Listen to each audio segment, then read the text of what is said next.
इस वक्त देखिए एक और बड़ी खबर आ रही है पटना से ही। राबड़ी देवी के निजी सचिव नागमणि यादव के यहां भी छापेमारी शुरू हो गई है। यानी बड़े पैमाने पर आज बिहार के अंदर सीबीआई का एक्शन नजर आ रहा है। अब जानकारी जो सामने आ रही है वो ये कि राबड़ी देवी के निजी सचिव के घर भी छापा शुरू हो चुका है।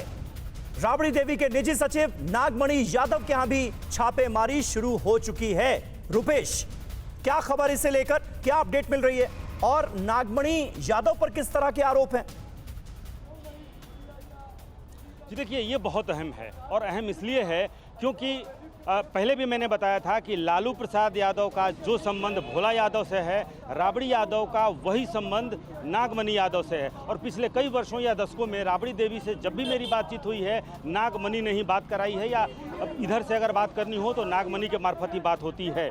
तो ये समझा जा सकता है कि लालू प्रसाद यादव के जिस तरीके से साये की तरह भोला यादव रहते हैं, चाहे भोला यादव जब लालू प्रसाद यादव केंद्र में रहे हों, बिहार में रहे हों, मुख्यमंत्री रहे हों, या फिर बाद के दिनों में वो राबड़ी देवी के निजी सचिव भी रहे, लेकिन राबड़ी देवी के साथ उनके निजी तौर पर, चाहे वो आवास हो या फिर बिहार विधानसभा हो, रुपेश, एक मिनट के लिए आपको रोकना चाहूंगी क्योंकि जिन भोला यादव का आप लगातार यहाँ पर जिक्र कर रहे हैं उनके बारे में हमारे दर्शकों को बताना चाहूंगी। जितना नागमणि और राबड़ी देवी के बारे में आप बता रहे हैं, उतना ही भोला यादव किस तरीके से लालू यादव के करीबी रहे हैं और उनके ऊपर कैसे सीबीआई ने शिकंजा कसा था, इस बारे में जानकारी दे दें। क्योंकि सीबीआई ने जुलाई में बड़ी कार्रवाई करते हुए लालू यादव के जो पूर्व ओएसडी हैं भोला यादव, उनकी गिरफ्तारी की। बिहार के पटना और दरभंगा में अलग अलग जगहों पर छापेमारी के तहत कार्रवाई की और 2004 से 2009 तक लालू यादव के वो ओएसडी रहे हैं। अब जिस तरीके से घोटाले में उन्हें कथित सरगना बताया गया, correct me if I am wrong यहाँ पर रुपेश, अब नागमणि यादव जिस तरीके से शिकंजे में है या सुनील सिंह जिस तरीके से इस पूरे मामले में शिकंजे पर है, क्या बड़ी भूमिका उनकी बताई जा रही है और क्यों वो सवालों के घेरे में? देखिए, एक बात बहुत स्पष्ट है, जितने लोग इस वक्त सीबीआई के रडार पर हैं या जिनके यहाँ इस वक्त छापेमारी चल रही है, वो ना सिर्फ राजद के नेता हैं, राजद के सांसद, विधायक या फिर एमएलसी हैं, लेकिन ये देखना बहुत महत्वपूर्ण है कि प्रणाली है, जो नियमावली है, उसके तहत जो हमारे अध्यक्ष हैं बिहार विधानसभा के, वो काम करेंगे। इसमें किसी के निजी बयान से इस तरह की चीजें न होती है, न भविष्य में होगी।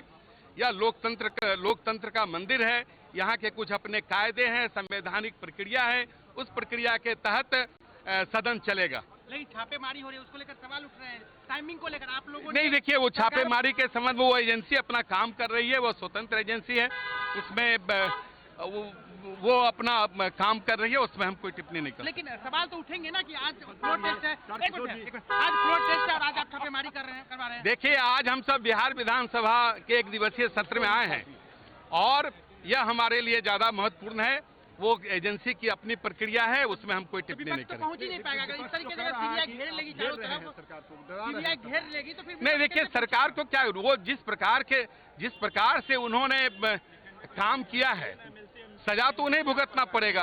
आज का ही दिन क्यों चुना, ये भी पूछा गया। नहीं, आज का दिन यह क्यों चुना गया, ये तो सीबीआई आपको बताएगी, लेकिन हम इतना जानते हैं कि बिहार विधानसभा या एक संवैधानिक संस्था है, मंदिर है, यहाँ का जो भी कार्य संचालन होगा वो नियमानुसार होगा और हमारे जो सम्माननीय अध्यक्ष हैं वर्तमान में, वो सभा के संचालन की प्रक्रिया प्रारंभ करेंगे, उसके बाद नियमानुसार आगे सदन चलेगा। गिरफ्तार भी होंगे क्या?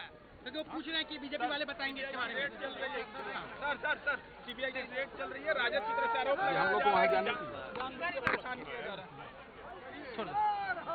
सीएम तारकिशोर प्रसाद को आप सुन रहे थे, भारतीय जनता पार्टी के बड़े नेता हैं और जो आरोप आरजेडी और जेडीयू की तरफ से लगाए गए हैं छापेमारी की कार्रवाई के बाद, उनको सिरे से उन्होंने खारिज किया है और ये कहा है कि ये बदले की कार्रवाई नहीं कही जा सकती। जो जांच एजेंसियां हैं वो अपना काम कर रही हैं। रुपेश कुमार हमारे साथ लगातार मौजूद हैं। रुपेश, लेकिन ये बड़ा एक्शन इस वक्त नजर आ रहा है और बीजेपी के तमाम नेताओं से आज विधानसभा के अंदर भी यही सवाल हो रहे हैं कि ये टाइमिंग जो है ये बहुत कुछ कह रही है। आज ही फ्लोर टेस्ट होना है और आज सुबह से बिहार के अंदर तमाम जगहों पर आरजेडी के नेताओं के खिलाफ सीबीआई का ये बड़ा एक्शन। देखिए, विधानसभा से जो खबर है कि भारतीय जनता पार्टी के जितने विधायक हैं 77, इस वक्त 76 हैं, क्योंकि ये गोपालगंज के विधायक की मौत हो चुकी है।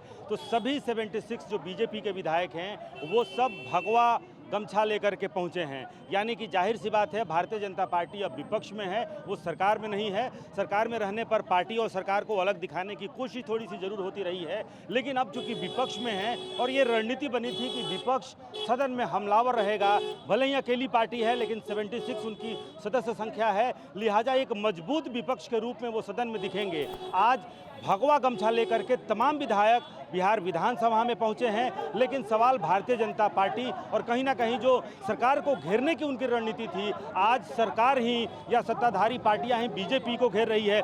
जिस तरीके से सवाल हो रहे हैं, जो पूर्व उप मुख्यमंत्री हैं तारकिशोर प्रसाद की सीबीआई की छापेमारी, आज फ्लोर टेस्ट होना है, 11 बजे से बिहार विधानसभा की कार्यवाही शुरू होगी और उसके पहले 7 साढ़े 7 बजे से ही, या यूं कहें कि और उसके पहले से ही सीबीआई की टाइमिंग को लेकर सवाल शुरू हो और जाती बार-बार है। आरोप और कि उसके सबको बाद जानबूझकर किया जा रहा है, डराने की कोशिश है और ऐसा इसलिए ताकि डर के मारे विधायक उनके पक्ष में आ जाएं।